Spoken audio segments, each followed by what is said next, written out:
Beyond that, just a few house rules here for our online events. There will be a short Q&A open comment section at the end. If you'd like to give shout outs or ask questions, there's a question comment box. We'll see it there and we'll field those appropriately. Of course, we ask that you are respectful of everyone. EFA is an inclusive and an affirming environment. We are anti-oppression in all its forms and no hate will be tolerated. As with all of our events, we would like to honor, acknowledge, and affirm the Lenni Lenape Indigenous people, community, and ancestors who have allowed us to hold space together in the New York City area. And finally, as I'm sure you've probably seen, this event is part of our larger Open Studios, which is an annual event that the Elizabeth Foundation hosts across its 3 programs. And you can check out efa.art for further events. We will be continuing through Saturday with these public events. This event is being interpreted by 2 lovely interpreters, Aisha Simpson and Emily Hart. We welcome them and are glad to have them with us. And if you need captioning, you can go over to our YouTube stream of this, where there is also live captioning available as well. And just to jump in with a few other things, our current exhibition at EFA Project Space, which runs through this Saturday, October 24th, is the Immigrant Artist Biennial 2020, Here Together, curated by Katya Gorkovskaya. Features 11 artists based in New York who are happen to be immigrants to the United States, and it focuses on their varied and amazing practices. You can make appointments to see the show in person, or you can also check out our virtual viewing room on our website.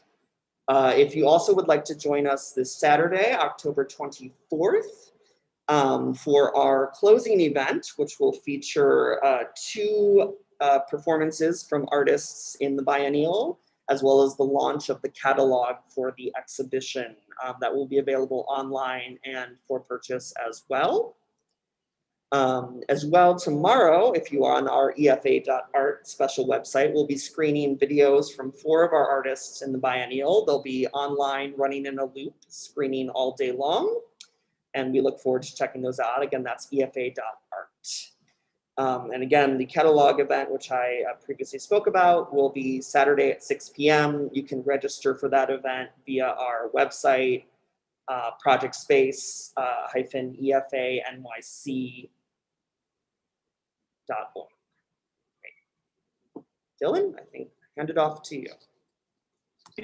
Thank you so much, Judy. Thank you everybody for being here. I want to thank all the attendees and all of our fabulous SHIFT artists in residence this year. So I'm Dylan Gauthier.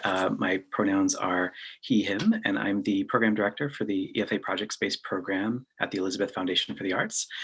I am a white male of middle age, normal, brown, normally wearing glasses, I was going to say. My hair is curly brown, I have green eyes, and I'm wearing a kind of post-paisley button-up shirt. I'm really excited to be a part of this event today and happy to be hosting. I just wanted to take a minute to introduce you to Project Space, because we are obviously not able to all be there in person, but we are open, and we are open by appointment, as Judy mentioned, for our current exhibition.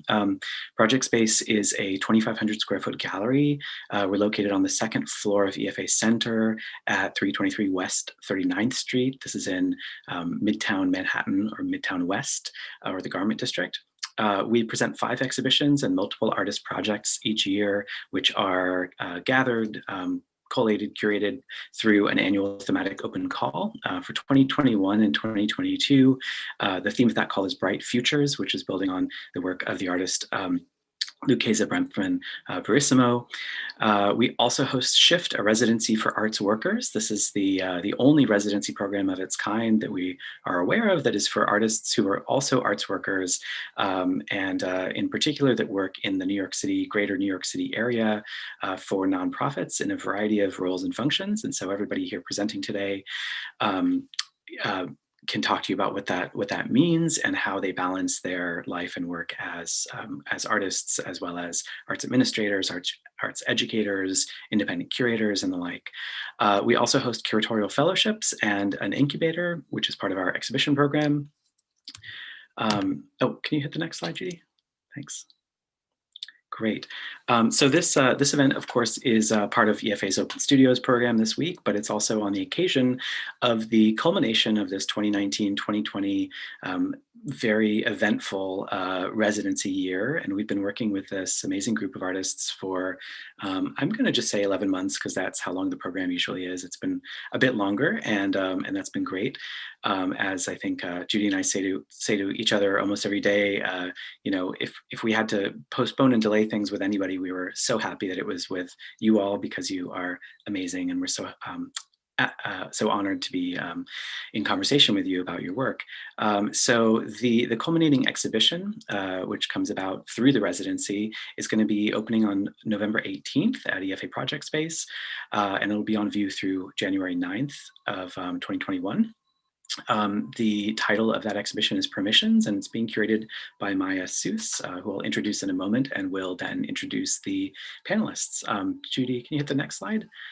So before we begin formally, I just wanted to say how much we appreciate EFA's staff and board for making Open Studios happen and for keeping us open through this very challenging time for small art spaces in the city and really everywhere, right?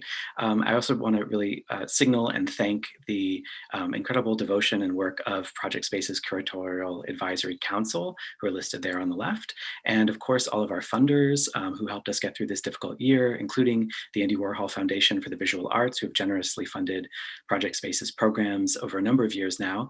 And as an emergency fund, the Stavros Niarchos Foundation stepped in to help fund SHIFT as a part of our Rethinking Residencies cohort, which is an association of artist residencies here in the New York area. And so we are hugely grateful to Stavros Niarchos Foundation for helping keeping us going again through the summer and fall this year. So thank you all so much.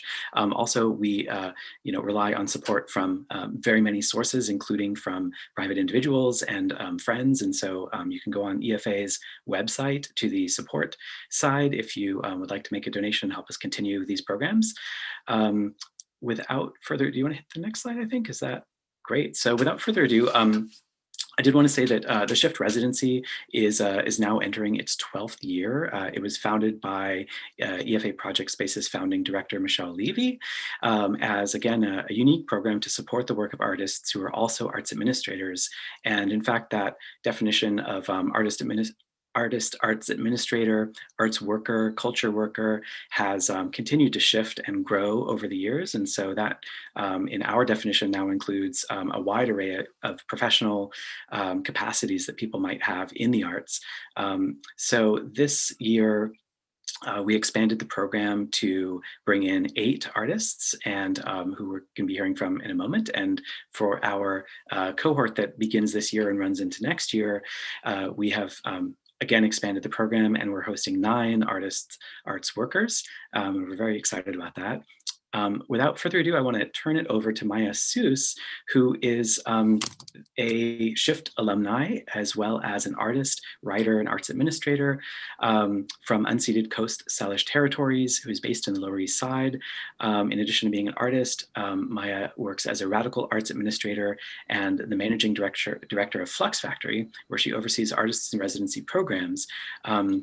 So Maya was invited to work with us on, I should say Maya's been an advisor to the SHIFT program, and was invited to work with us as a curator with this current group, and so has been meeting and doing studio visits virtually and remotely with everyone, and can pick it up and introduce the artists today. So thank you so much for being here, everybody, and thank you, Maya. I hand it over to you. Thank you, Dylan. Hi, everyone. My name is Maya Suess, and I use she, her pronouns. I'm a white, also middle-aged. Dylan, I'll join you in that. Femme-identified person with curly-ish dark hair about down to my shoulders, wearing a black shirt and large glasses that fade from dark to gold, and then lipstick and a necklace and earrings, because never underestimate the power of femme armor. Yes. So anyways, thank you so much. I really want to say thank you to Dylan and to Judy for inviting me to participate in this. This is so exciting. It's been such an honor to meet with all of the SHIFT artists from this cohort. I also would love to thank Michelle Levy for bringing me into the program in 2017 and for founding such an important and interesting, cool project. Just a little bit about my experience in the SHIFT residency. I think one thing that's challenging with a residency like this is you're dealing with a population of overworked people already. So it's this wonderful opportunity to take a little time out of our normal routines, which as arts workers, as you know, as many of you know, is very busy and demanding. And it's an opportunity to take some time to look at our own practice. And I think it's probably true to say that the majority of arts workers are also artists or have in some way had an art practice, and that's maybe why we are drawn to continue to work with other artists and people interested in art and art communication and conversations. But you know, as life shifts around and finances and different things, we might fall in and out of relationship with our own practice. So I think it's really wonderful to have this opportunity to at least, you know, have a conversation with our own practice. I think maybe what SHIFT was for me and for I think many people.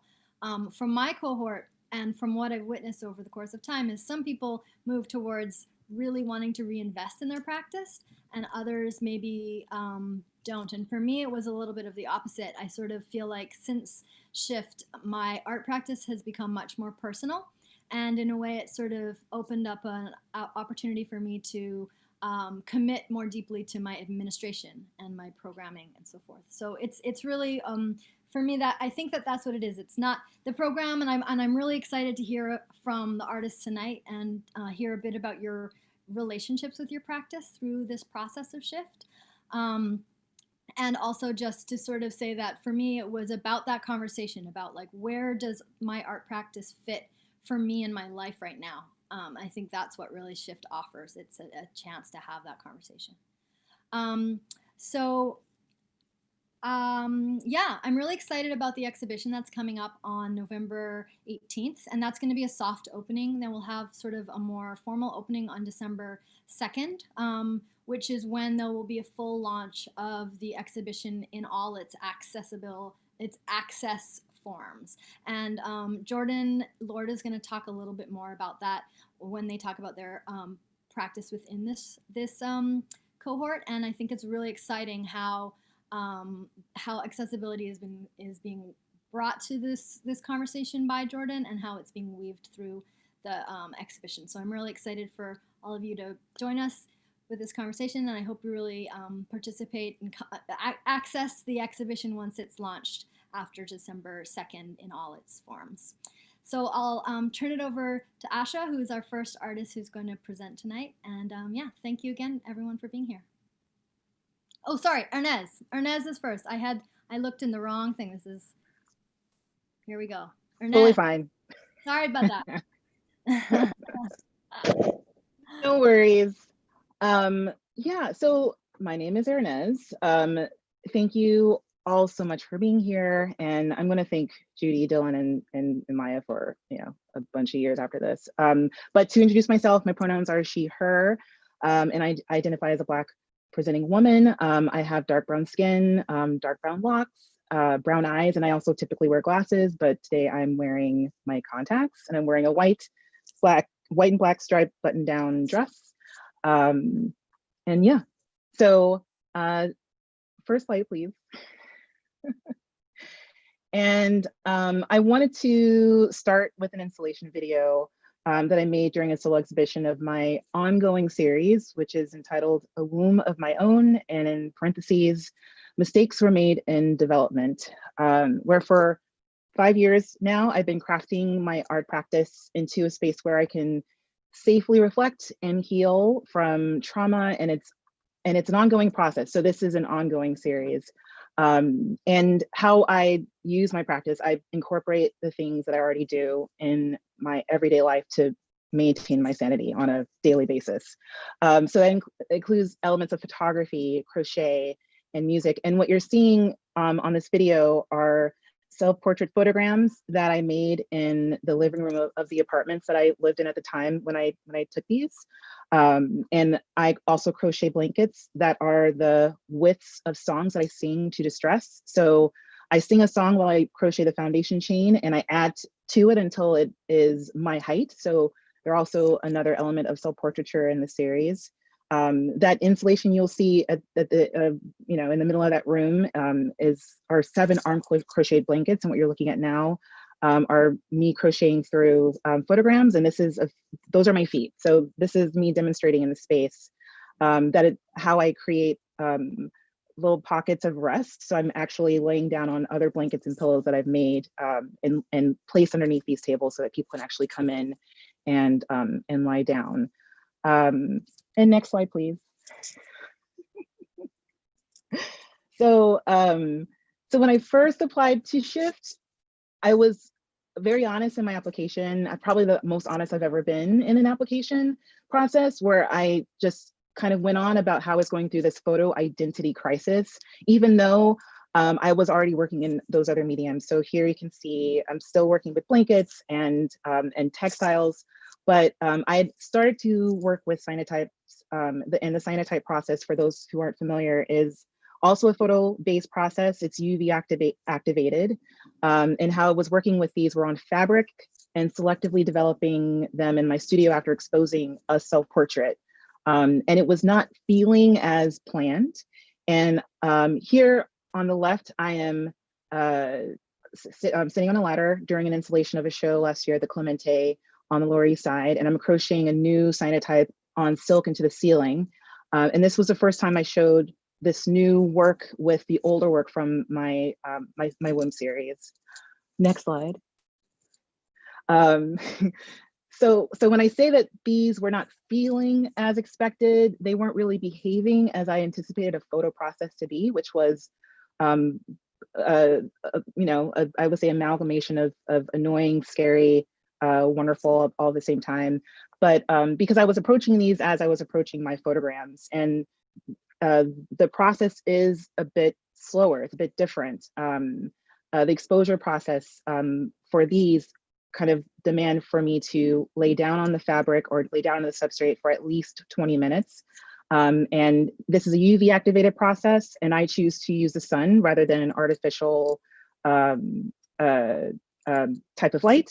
And sometimes I doze off, and because it's a very relaxing time to be able to spend on these pieces.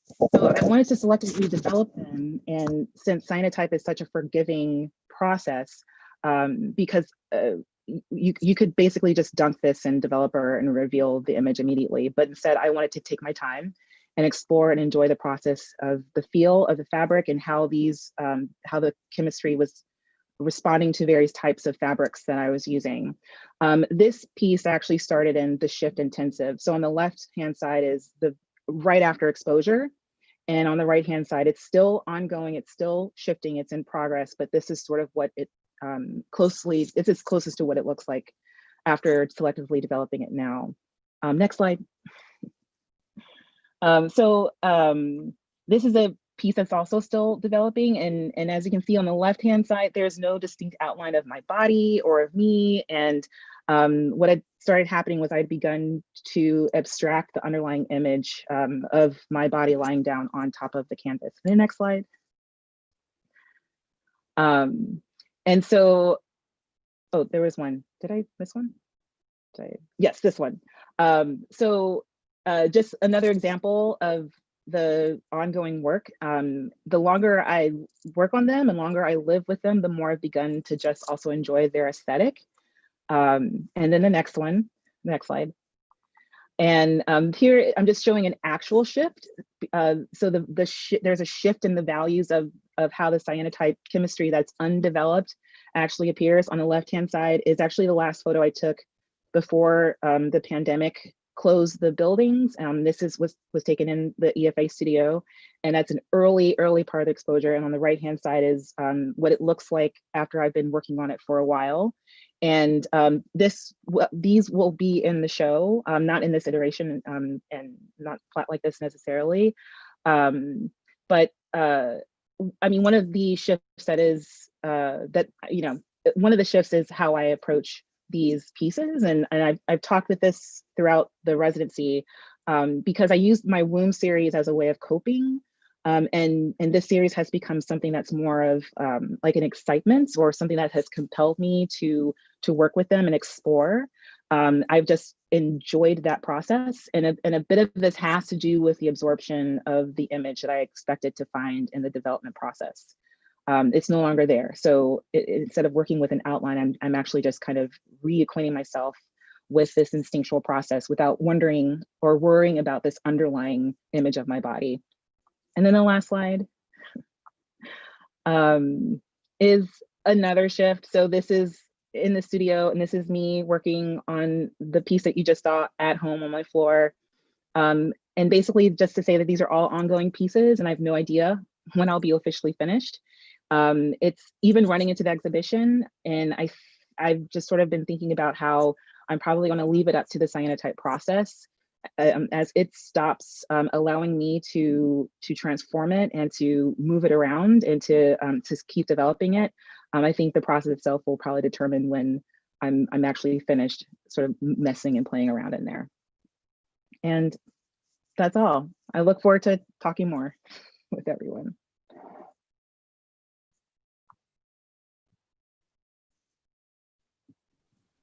Thank you so much, Hernease. Awesome. Okay, now it's Asha.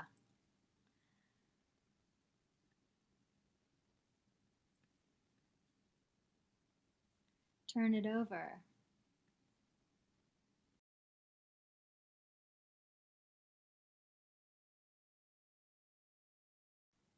Asha, yes, there we go.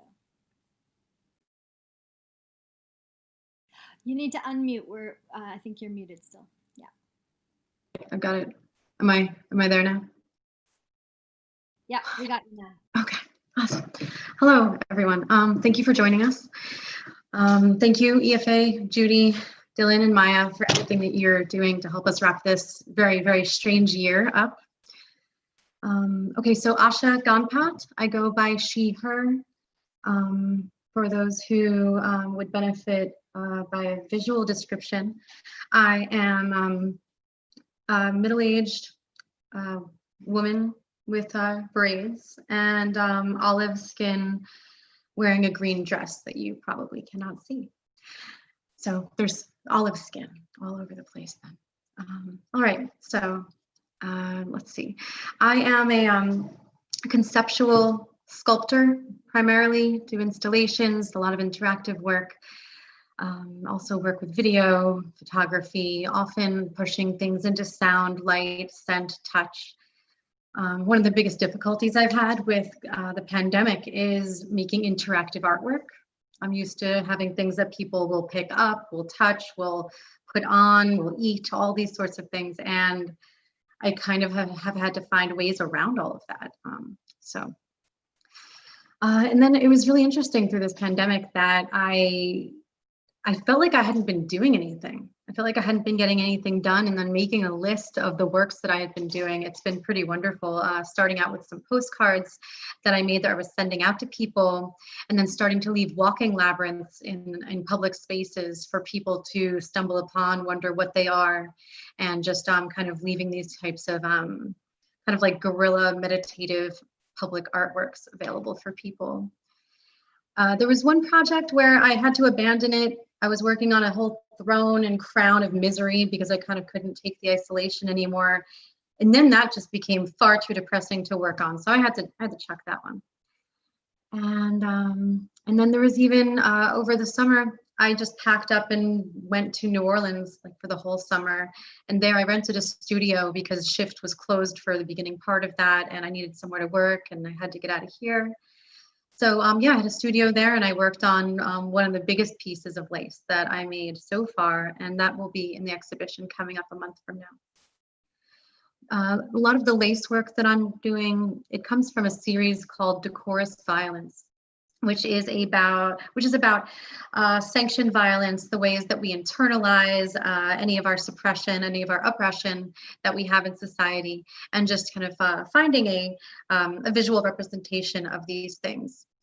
This one that you see on the screen right now, where it says in the script, "I don't give a fuck, IDGAF," that one's not really part of the Decorous Violence series. It's more part of anti-facial recognition attempts where I didn't want to be caught by that.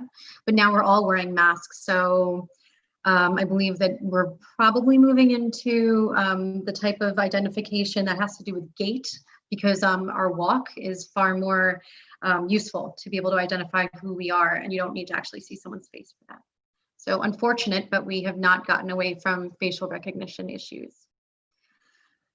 So I have, if we move forward one more time, I have worked in script often. I'm self-taught with lace. I do so many different things, but what we'll see in November will just be some lace works.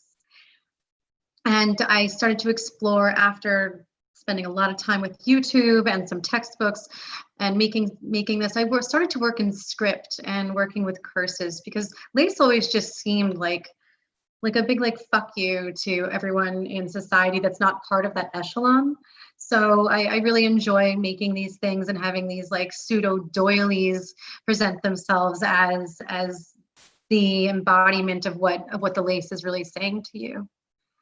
And then a challenge that I gave myself was to work in script without having to go into anything that had a dotted I or a T to strike across. So only working in something that could be a single running line going through all of that. If we could go to the next one.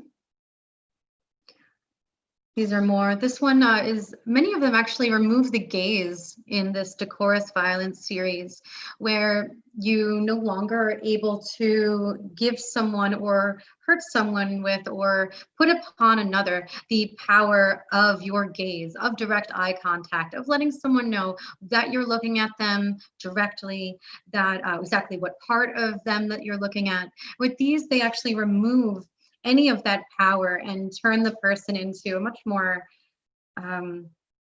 much more limited person regarding their ability to have real personhood, or just not agency, but personhood regarding their presence and their ability to present themselves as maybe someone who has needs or wants. They're kind of a stand-in after that.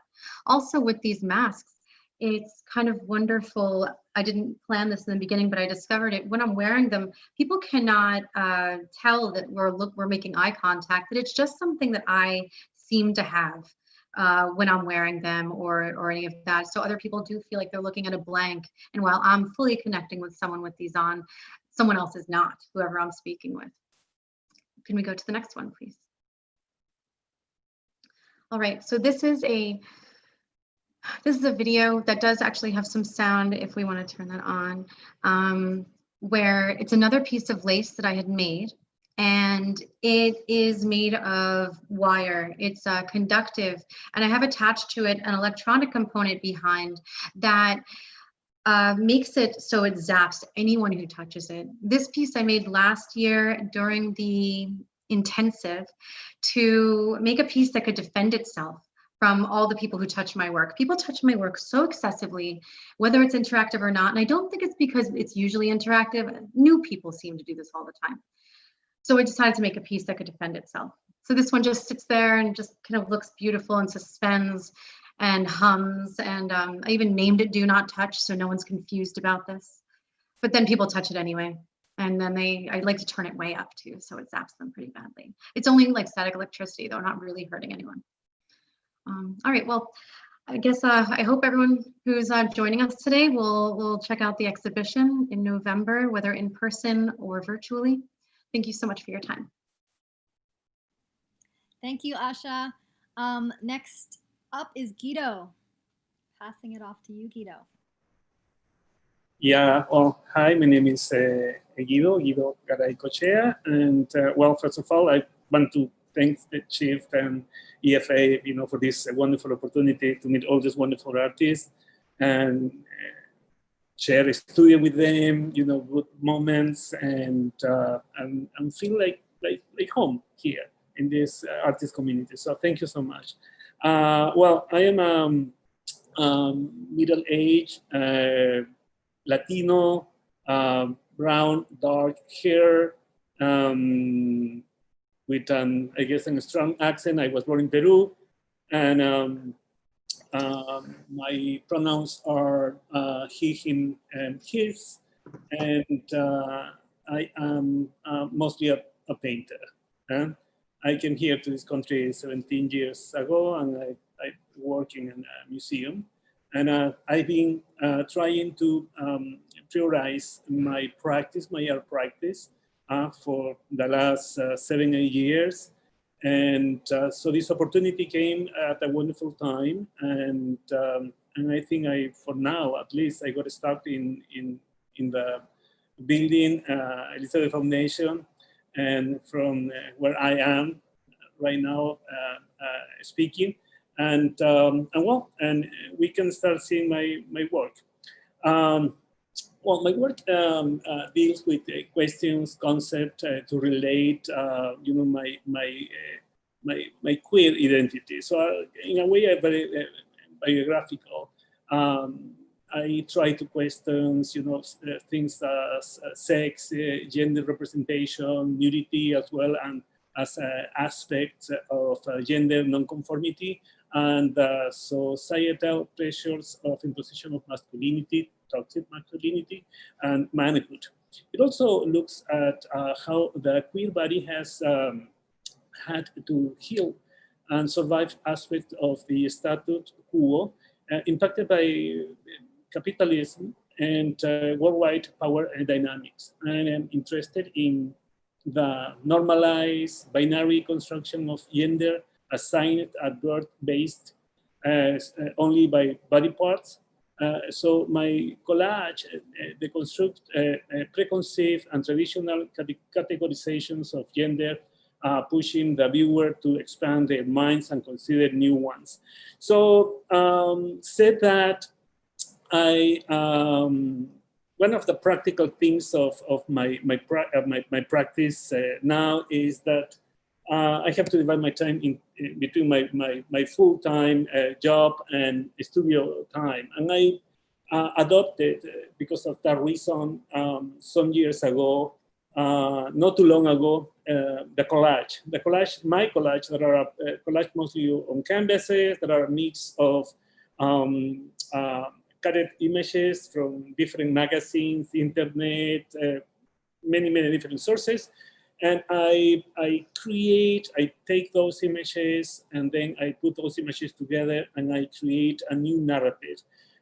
So the narrative that I create is similar to a little theater in a way. That's why I have added these little like doll houses, because I make a relation between these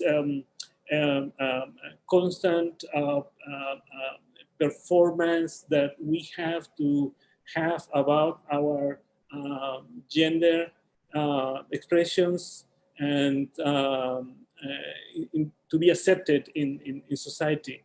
And because we want to please the power, or if we want to live in this system, we have to try to deal with power. And and that's why I review a lot of, you know, I'm being in New York, I review a lot of gay history, and from the last 50 years, a little of porn, and that way I start building these little scenarios, these little like pieces of life that is in a way stopped, and the way I construct also this collage, you can go to the next slide. It is not from one day to the other. You know, my pieces, most of the pieces that you're going to see in the exhibition that is going to take place in a month are works that I've been working probably for the last year, all the time that the resident has lasted. But I constantly, go again and again on the top, adding some more images and for sure meaning and relations between the different characters that are inside the pieces. This is a close-up from the piece that you saw before. We can go to the next one. Same thing. So I create, again, this is a close-up of the same last piece. So again, there is a lot of details, a lot of little characters that in my mind, while I am creating all these, they are talking and they are telling me things. Kind of crazy, but that is what gives me the feedback. So I ask them, what do you want now? What are you talking about? And so some of them, they want to be angels, and they are angels. They are like birds, but at the same time, you have these levels and these, floors and stairs. You can go from one place to the other. You can go to the next one. And going deeper into this concept, I started to, these pieces are 24 by 24, but are getting to be so crowded and so full of all these little characters that are saying one thing and the other is saying totally the opposite, and talking with, the gay life, as you can see here, taken from magazines from the 30s, from the 20s, and also with a lot of humor. There is an exhibition here of dildos, for example, that is kind of covered, because at the same time, I want to put some humor. Life is too difficult. We can go to the next one. This is one of the pieces that I am still working. This is a piece that is not finished.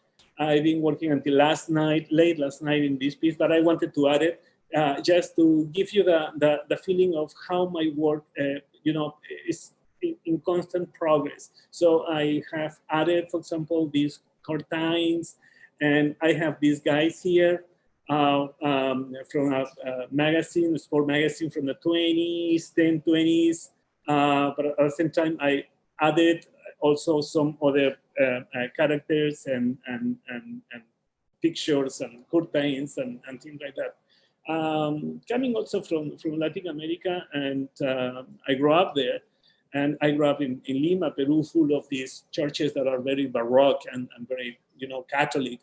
My aesthetic is also very crowded and very Baroque, and I don't want to dismiss that. I am giving myself the permission also of creating all these crazy images. I don't know if we have another one. Oh, this one here. Well, that is that I can show for now. I have plenty more work, but it's going to be too much. So thank you. Thank you, Guido. And I believe we're going straight to Ginny. Yes, awesome. All right, hi everybody. My name is Ginny Huo, and I use the pronouns she, her. I want to thank you so much, EFA, Dylan, Judy, and Maya, for having us in this residency. It's been such an incredible experience, and also to the artists, it's been such a journey and a wonderful experience working with you and learning from you, so thank you so much. I'm a Korean woman with dark brown hair, and I'm wearing a white collar shirt with a seashell necklace. My work is thinking around the intentions of belief and thinking about cultural mythology and American mythology. I work in different photos, sculpture, painting, and video and writing. So today I've prepared a writing that will coincide with a slideshow that kind of describes a little bit more of the conceptual landscape and poetic gestures of things that I'm thinking about that will be in the exhibition. For the show, I have sculptures that include photography and paint and collage that will kind of describe kind of this lineage that I'm going to be reading to you. So this is also brand new, so we're just trying something new here. So this is called Scenic Wonders of America. The Scenic Wonders of America. What are the wonders of America? When the scenic route is taken, a scenic route, tourist road, tourist route, tourist drive, holiday road, theme route, or scenic byway is a specially designated road or waterway that travels through an area of natural or cultural beauty, according to Wikipedia. The scenic route taken. Why do we want to take the scenic route? What's on the other side that they don't want us to see? Next slide. Sorry, thank you, Judy. Families are forever. I was told from a young age that I need to get married in the temple so our families can be together forever. So I did just that. I got temple ready, meaning I got married in the temple, virgin, paid my tithing to the church, 10% of my salary and 10% of my tax returns. I didn't drink alcohol, I didn't smoke. I obeyed and sustained the all-male leadership, followed all the rules as a good girl should. Next slide, please. Sorry, and the next slide, thank you. 2016, my parents have a box of photographs. My grandfather was a photographer around the 50s, and access to camera during the Korean War gave me a visual record of my family and how they lived their daily lives. I looked through hundreds of photographs, an image of my young dad holding a dead fish's tail by his mouth, a photograph of a dog, people eating, my uncle, my aunts, my grandma, my grandpa smoking a cigarette. I found an image of a white man with glasses wearing a white shirt, and he's holding up his right hand with his palms open facing out. With his left hand, he's holding the wrist of my father or uncle's arms. My father or uncle is wearing white. The space surrounding them is black. It was the first time I saw a white man in the box of photographs, Mormon missionaries. My grandfather was the first Mormon to be baptized in Incheon, Korea. I left the church. Next slide. April 2020, it's a month since quarantine, and I had astrology reading that led me to start painting, something I haven't done since I was 8 years old. I was playing with shapes, colors, and dimensions. I was actually having fun. Next slide. And next slide. Thank you. I returned back to my studio to work on sculptures that I had left unfinished for months. I wanted to bring the same excitement to my sculptures, my intuition. The new sculptures are in the show, images to be shown in the opening. I collapse and reconstruct these landscapes, creating alternative dimensions and portals to imagine peculiar spaces, wondering why we believe what we believe. What are the things we want to see or not see? Next slide, please. A tidal wave. April 8, 2018, the Salt Lake Tribune publishes an article written by Luke Ramseth. Why does Utah have a high suicide rate? A researcher is starting a years-long search for answers. In the article, Todd Gray, former Utah Chief Medical Examiner, states, "We didn't see it as a tidal wave," the title of a short film I'm currently making. June 7, 2018, the Salt Lake Tribune publishes an article written by Amy Ellis Nutt. Utah's suicide rate has shot up to 46.5% since 1999, making it the 5th highest in the nation. In the Mormon Church, we are asked to raise our hand to sustain our leaders, this hand gesture that you see here. In the room, you see a sea of people raising their hands, all consenting. What a scenic view, a scenic byway, to sustain, to support our leaders, people we don't know. What are the things that they don't want us to see? Thank you. Thank you so much. And that brings me to note that there will actually be a publication associated with the residency and the exhibition that will be coming out in January, I believe. And it will be so great, Ginny, to have some of your writing there at that time. And that will be a really great opportunity to further explore some of these artists' work. Shona. Hi, everyone. My name is Shona Masarin. My pronouns are she, her. I am also middle-aged, but I also look a little bit like a teenager.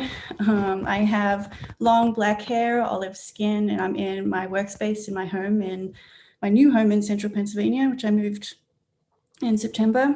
I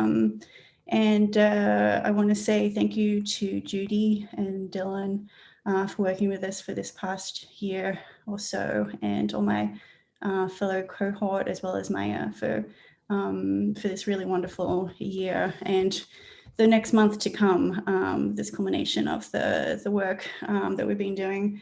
So when I first came to SHIFT last year, I had gone through a shift already. I had quit my full-time job, and I had started a part-time job as a curatorial manager with More Art. And I was trying to make that shift to spend more time on my work because I had been putting it aside for too long. And so I come from a background in filmmaking and cinematography, and I wanted to use the SHIFT Studio as a way to explore large format 4x5 still photography. And this image is one of the first photos that I got developed from the work during the SHIFT intensive last year. And it blew me away, because it was just like all the things that it was like more than I imagined that I thought I could make.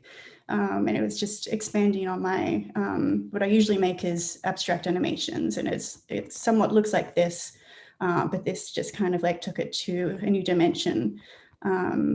And so, yeah, throughout the SHIFT intensive, I made a lot of new work. Yeah, you can go to the next slide.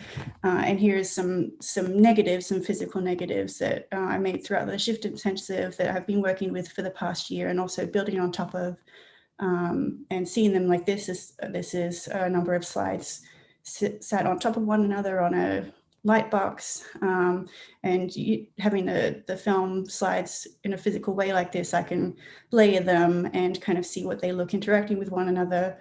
And if you go to the next slide, this is an example of me layering two slides, sandwiching two slides in a color enlarger, and doing a hand printing of two slides that didn't look so great separately, but when I saw them layered on top of one another, I saw something totally different. So the past year has been working in a way like this. If you go to the next slide, you'll see a photo of my studio. So this is what makes these images. It's a very controlled studio setup with very orchestrated lighting, and there's multiple planes in front of the camera, which is at the bottom of the image. This is my 16mm camera, my moving image camera. And I have the cutouts and masks at different lengths and distances from the camera. And the distance from the camera kind of makes the image or the line more blurry or less blurry. You can go through the slides. So here's another setup. This is a bit more simple. It's a very physical kind of process. And so when I was at SHIFT, I was able to experiment with this and expand. And then this is me moving my studio back, packing it into a very small space back at my home studio. There's another one. You can go through the next slide. So I mainly work with flat masks that are kind of just cutting the light, but here's an example of me starting to work with three-dimensional forms. This is a sphere, and I layer different images onto one another inside of the camera. If you go to the next slide. Next slide. And this is my workbook. This is, I think my process, this kind of shows that my process is a combination of drawing, painting, and sculpture, all kind of expressed through photographic means, and it's very technical. So it's very intuitive, but it's also very much planned as well. It's something that I really love, and it kind of engages my mathematical mind as well. Next slide. And so this is that note, those notes before, as an actual negative. Next slide. And that's the same one, just as a negative, negative, negative. Next slide. And so, yeah, and so I've been experimenting with layering different images, and there's lots of surprises that come from accidents. And so for the next slide, I've been trying to recreate this image in the dark room, but I couldn't quite do it. But for the SHIFT exhibition, I'm thinking of showing just the physical side. So the audience has an idea of how I make it, or has some kind of like idea of the physicality that's involved in the work. And next slide. And this is something that I've been thinking of, and something that kind of informs the work is thinking about ruins and different spaces that would exist far beyond our time. So the work that I've been working on, that I've been making is definitely an escape for me. And it's also therapeutic in thinking about the temporality of our time and the permanence and the lack of permanence, or just thinking about other times before us and thinking about what will be here after we leave. And so I'm trying to create different spaces of what I think will happen to the world or to the galaxy or universe after we're all gone. And so it's just devoid of figures of people, and it's just made up of light and space and some texture and form. And so that's what I'm trying to recreate, some kind of alternate universe or my own version of a post-apocalyptic space. And so the next slide is some work in progress of what I'm going to be showing in the SHIFT exhibition. Is kind of like a cavernous space, kind of related to the last slide that you saw. That's kind of, it's both internal, but also it could be an external space like a chasm or a cave, or it could be inside of a body. And it's I'm creating a series of prints that are of this series, and also a animation that's similar, but it's just black and white.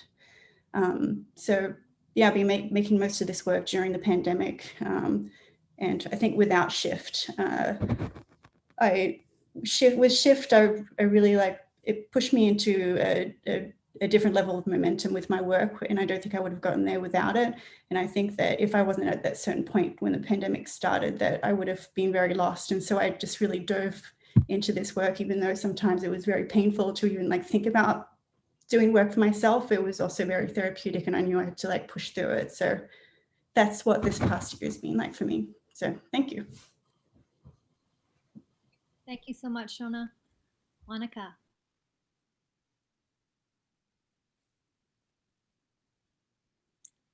We have you muted still, so when you have Yes, I got it. Thank you. So my name is Monika Wuhrer. I am a middle-aged woman as well, but I have gray hair. My pronouns are she, her. I wear a bright green t-shirt.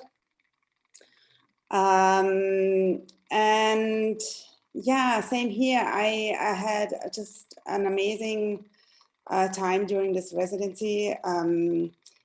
All artists and Dylan and Judy were so supportive, and that was really helping me also to kind of move forward to with my own work a little bit. I am the director of Open Source Gallery and have founded that space also in need to actually kind of present the art that I'm interested in. And so part of the space also kind of incorporated my work and still does. And so basically this allowed me now to also kind of see some of this as my work again, I guess, which I denied in some ways a little bit more. But there's a lot of things that I do at open source. So for example, one thing that we do is this, which is going to be really hard this December, and we don't know exactly how we're going to present that this year, but it's this open source soup kitchen, where we have every day artists make meal, but also use the space for their work to present whatever they want, and to actually invite also their own friends, but we also advertise it in all their homeless shelters and create kind of an atmosphere in the gallery. I think that's very unique because there's conversations. It's really about conversation in the end, I think, where the conversation is more geared towards the arts, but the audience is just so diverse and different that I think it immediately sparks a very different conversation. And that's what I'm really interested in. I'm really interested in setting the stage in some ways and kind of changing some of these kind of social structures and ideas that we have. So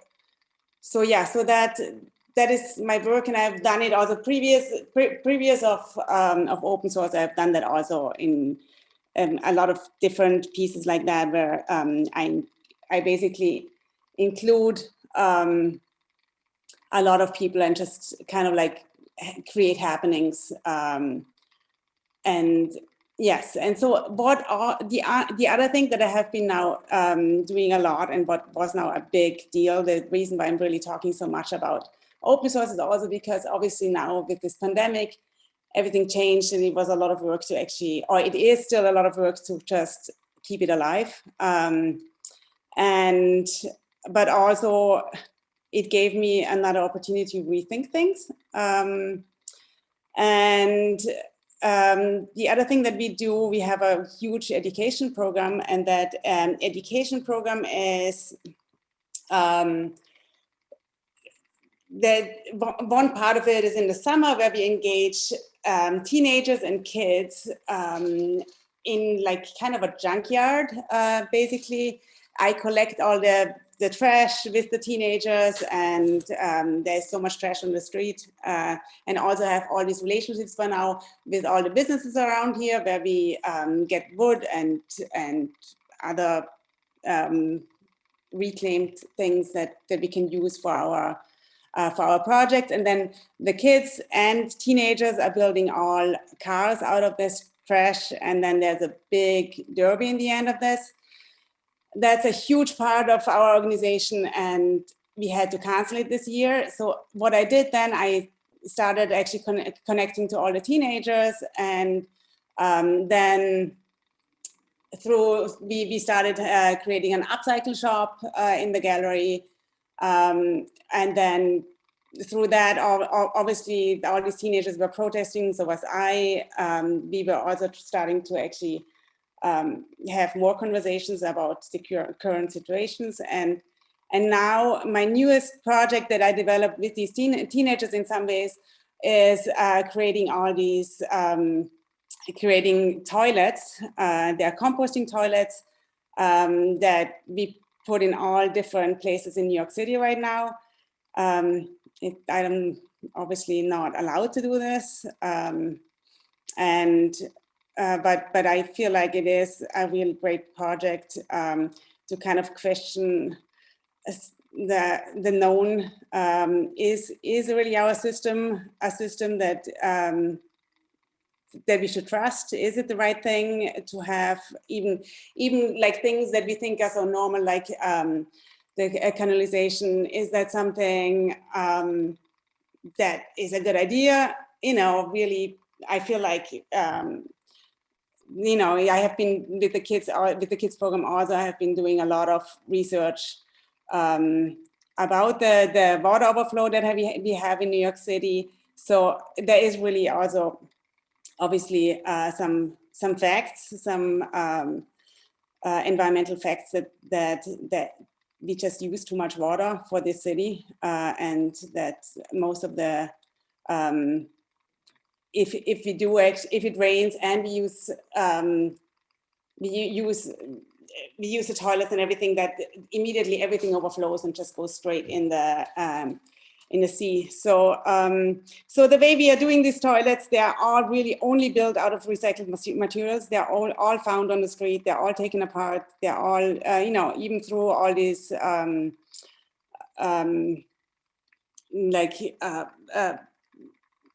businesses around me, I collect all these materials, and then we put them in several places. We already put them in several places. They get taken away eventually. They get used. There's sawdust that you put on the waste, and then there's no smell or nothing. We also have some explanation there, and we also put some markers in there and all kinds of, you know, drawing utensils to also voice everybody's opinion. So that's basically what happens then. There's a whole bunch of scribble, and I feel like that's also part of this idea of using using, you know, of actually being able to express our thoughts in these private little yeah, toilets. Yeah, and I'm happy. I'm gonna also put one. I'm gonna put more of those now around the city. So maybe one more thing that I want to say: this whole idea with the toilets came because there is already a lot of thought in place. Again, with my kids program, that I want to actually create a playground in some ways, or like a community space, that it's a real sustainable environment, so that there is really a composting toilet part of it, but there is also the energy that we make ourselves, the maybe even plants that we are planting to do our building projects, using mushrooms and bamboo or things like this to actually really create building material, but also maybe plant some vegetables and all of that. So this idea has been a part of my my work already since many years, and I have brought it to attention also in my board and all over the place. But the biggest problem, the biggest setback is always this composting toilet, and that's another reason why it came apart. And then one more thing I want to say about the situation right now, what I think is really, really great, and why I feel kind of more and more confident of doing this also, is that teenagers and younger people are a lot more open to ideas like this, and it makes me feel like there is really a kind of a new generation also, brave generation kind of coming to kind of question some of these bigger problems. Thank you, Monica, and I'm looking forward to having a demo, having one of the toilets actually in the exhibition. So, for our last artist presenter today, we have Jordan. Hi, everybody. I'm Jordan Lord. My pronouns are they, them, and I'm a white person.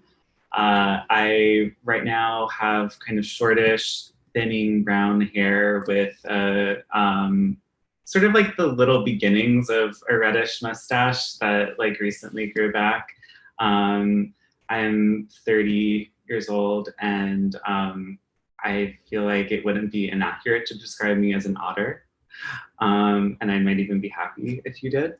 I am not going to really show very many images today because my primary contribution to the show sort of hasn't been able to exist yet, but is now in a very exciting way in process. I'm a filmmaker primarily, and most of my work, at least recently, and as far as I can see going forward, is really trying to think about how access could be integrated onto the level of how films are made and who they imagine that they're for. So because film is an audiovisual medium, that means for me, I'm often thinking about how are blind and deaf audiences going to experience my films. And so audio description for blind audiences and captioning for deaf audiences are really integral components of not just like a thing that is used to make the film quote unquote accessible, but actually is like generating meaning and is a space where characterization and sort of formal things are going on in the films. And so when I was thinking about what I would want to do for the show, I thought a lot about what it is even to have an exhibition right now, and knowing that even I myself don't really feel comfortable going into an art space at the moment because of the risks involved.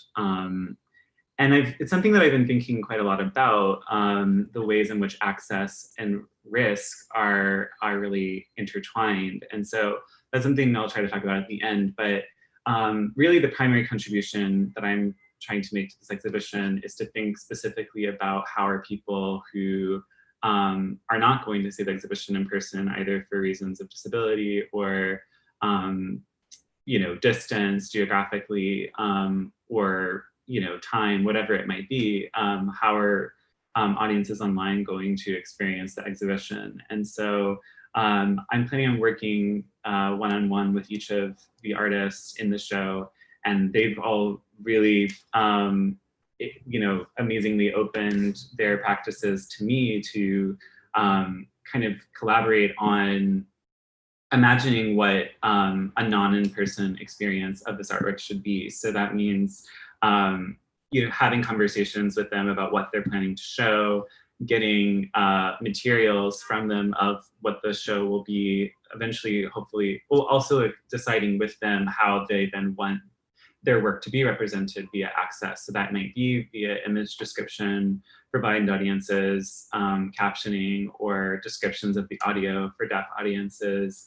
I'm really excited as well to think about the space of the haptic. And even though maybe all of these works actually won't be available to touch, even in this space, how just the physical presence of the artwork give you a sense of how these things might feel, or feeling and more than just a physical felt sense register, but also emotional and somatic registers as well, are things that I hope that we'll talk about. And the idea is not to have the standard thing that would come back necessarily if you paid an access worker who, like, I'm extremely grateful for access workers and want as much as possible to highlight the really extraordinary work that they do. And it's super interesting to me the fact that by outsourcing this labor, access workers become artists often when they describe or caption artworks.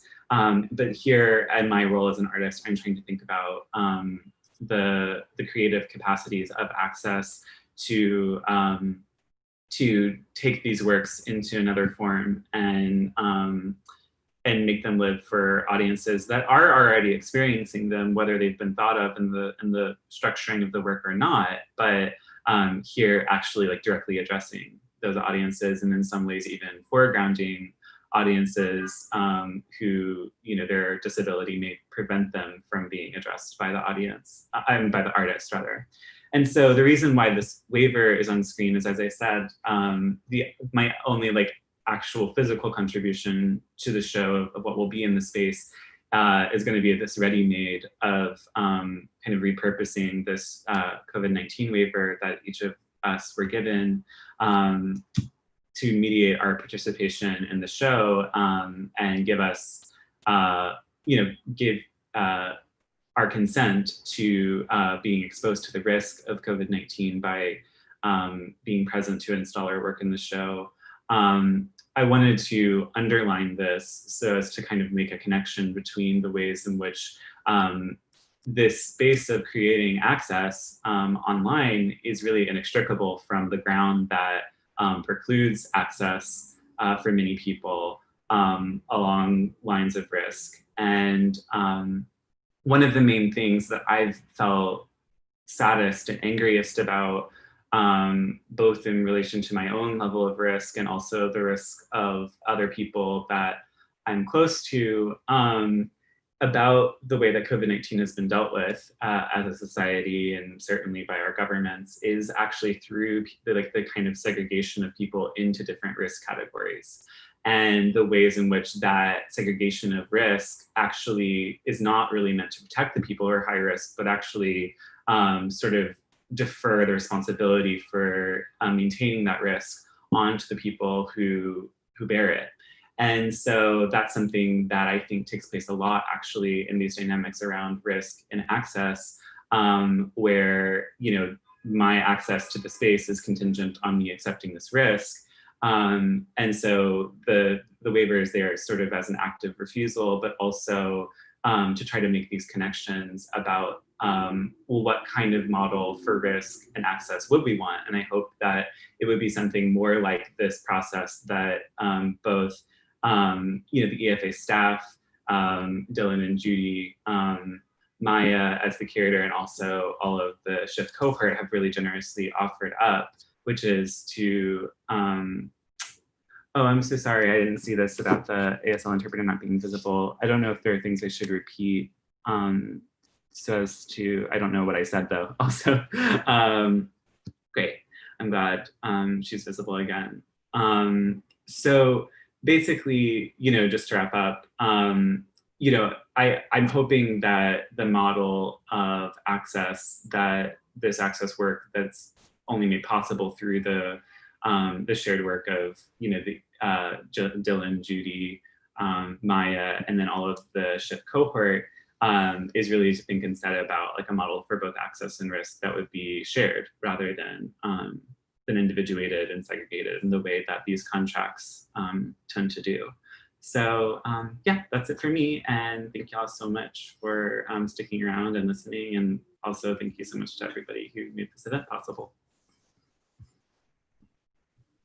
Thank you so much, Jordan. And thank you to all the SHIFT artists who presented today. I think my video was off for a moment because we were having some tricky stuff with the ASL, but they will go back on again.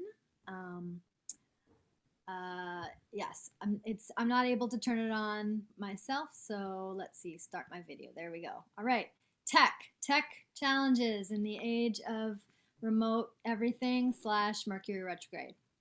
So I know that we are running a tiny bit behind and we don't have a huge amount of time, but if you have questions that you would like to ask some of the artists, please write those in the chat, and hopefully if there are questions we can get to one or two of them.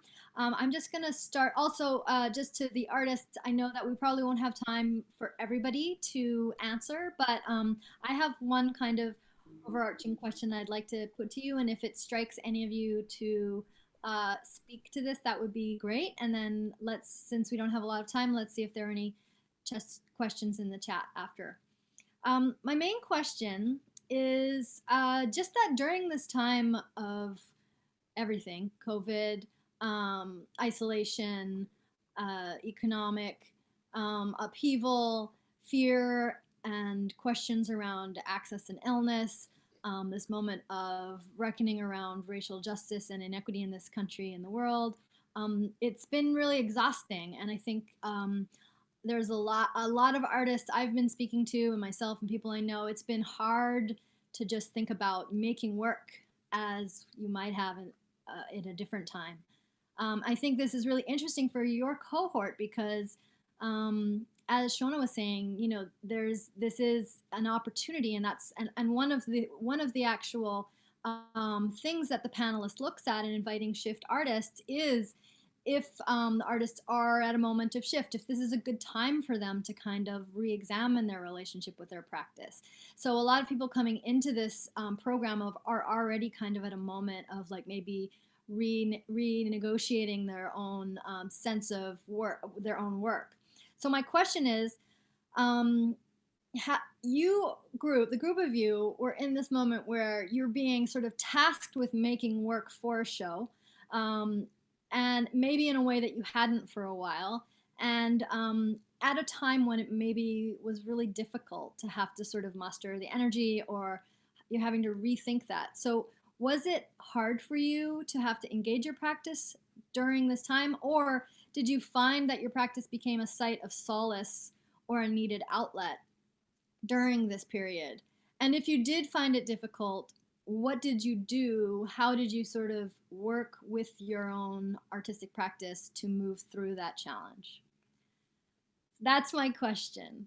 I know it's a big one, but I think it speaks to the heart of this moment and to this program.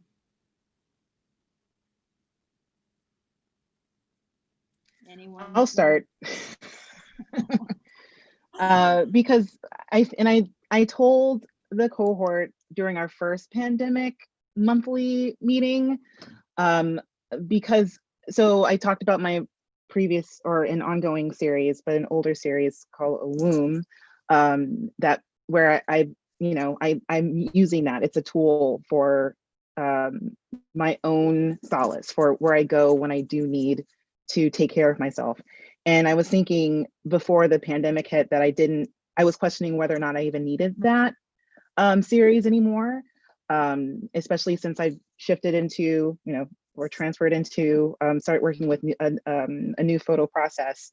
And I found myself in those first couple of weeks of lockdown making music because that's another element of my womb series, and the musical element is the most difficult for me because it's just the way I approach it. But it is one of the most comforting things that I do inside the series as well. And so it came at a time where I answered my own question. I'm like, well, this is an ongoing thing.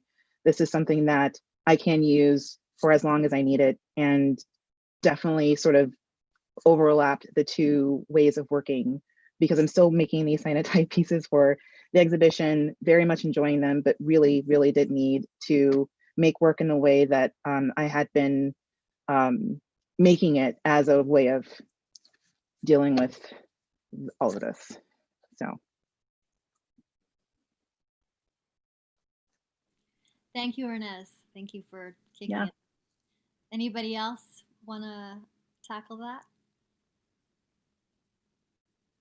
Ginny, I'm interested if you have anything to say, because I know you had talked about how the quarantine sort of brought you to painting, and that painting has sort of led into the series that you're going to be showing in the exhibition. So I wonder if like sort of what that was like for you in sort of finding painting, like what sort of inspired you to try to do that again, and how this moment has sort of shaped your current practice. Yeah, thank you, Maya. It was a very interesting and pivotal change that I didn't expect to experience, which was to return to painting in a way that like I mentioned, I haven't since I was a kid. I think really when there's just, especially in the beginning, there still is a lot of anxiety, and I mentioned I had that astrology reading, and a lot of it talked about like tapping into kind of like my inner self and inner child type of thing. And so I spent a weekend where I actually, got off of technology. I think that's the other thing too, that during this time we're on technology so much. And so I unplugged everything for a weekend and let myself just kind of be and kind of play and start painting. And it was a really great experience for me because my background, like I mentioned, isn't in painting so much. And so I just could play. I think that was the thing that I play with colors and shapes, and it led me to just open up like a sense of like curiosity and exploration that I think sometimes I get stuck on when I'm making my other sculptures or videos. It gets a little, it sometimes get so caught up in the conceptual. And so it really allowed me to just think about like dimensions and shapes and colors in like a very like a beginner's mind way, which really helped me kind of cope through this time. I love that. Thank you for sharing that. I have some thoughts about this for other specific artists, but I just want to see if there's anybody else who wants to, who has some thoughts. Asha, go for it. So I was really enjoying working in the studio. I was making it there, even if it was just for like a short amount of time, I was still making it into the studio. And I've really, really missed it. Getting out and working and getting into that space was really important. So being in quarantine and then in the lockdown, my home space just stopped being a workable space. I had to like get somewhere or leave or something. So that's why I started to make work outside. And then through all of this, when I saw the list, like I said, it looks like I made a lot of stuff, but it felt like I wasn't doing it. Because I really started to put so much more focus into living, because I guess the way that some of us, when we were really close to people who actually got it, and when people outside of my door in my apartment were like dying from COVID, then I just started to really focus on having life experience and trying to do that. So while consciously that's what I was doing, I was still definitely under that radar making a lot of work. So it was surprising in hindsight. Thank you. I want to ask you, Jordan, if you have anything to say, just because I know we've had some interesting conversations, but one thing that I have found is that questions of accessibility have really expanded and grown in interesting ways during this moment, because this navigation of access is really reached into every single aspect of all of our lives. So I just wonder if you have any thoughts about that in regards to this question. I have so many thoughts. I'm not sure I can summarize them. But yeah, I mean, I can just speak to the first part of your question. Like, it's been both like heartening and also frustrating to experience, you know, the ways in which institutions have really turned to access technologies as a way of like continuing their activity. You know, if it weren't for access, like we certainly wouldn't be having this right now, for instance. But you know, it is this contradiction as well, where it's like, you know, a place where it's opening up access in one place is for closing access in another. And so I guess what I'll say about that, just to limit my comments, is just I really hope that if there is a point, and I'm hoping that there will be, you know, where life won't be defined by the pandemic, like that these forms of access like ASL interpretation and live captioning and self-description will become, you know, standard rather than it being this exceptional thing in relation to the pandemic. And yeah, I mean, I think it definitely has been challenging, you know, to continue making work during this time and to think about specifically like what it means, as I said before, like what it means to exhibit artwork physically when so many people I love and even myself can't be there. So that's why it is, you know, it makes me think a lot about what we can then do not in person and all the ways that we're actually offered, as my friend Tina was saying last night, you know, opportunities for non-contiguous touch in this moment. Yeah. Thank you. I think we're at time. So if there, I'll just pass it over to Dylan and Judy. And I just want to thank everybody again for this opportunity to participate in this year's amazing cohort. And again, just November 18th is going to be the soft opening of the exhibition. And December 2nd is going to be the opening when all of the access elements on the website are going to be presented. So I encourage everybody to keep an eye out and to join us after those dates. Thank you. So yeah, just on behalf of Project Space, thank you all so much for presenting your work today and for being a part of this program with us over the past year. It's been really an honor to work with you all, and we are so excited for your exhibition. There's for everybody out there, thank you for joining us, and you know, we look forward to welcoming you in person and also virtually through events that we'll be doing over the next couple months for the exhibition opening again November 18th. So please. Yeah, follow us. Also check out the rest of the Open Studios events that are happening tomorrow and Saturday, including closing soiree and catalog release for the Immigrant Artist Biennial. We'll be digitally releasing the catalog on Saturday evening, along with performances by Levan Mendiashvili and Anna Parisi. So join us for that at 6 p.m. on Saturday. And yeah, look forward to seeing you all again very soon. And thank you again to my colleague Judy for leading us in today. And I think, Judy, unless you have anything to end with. Okay, yeah, thank you all. Okay, take care, everybody. Stay safe out there. Thanks, shifters. See you soon.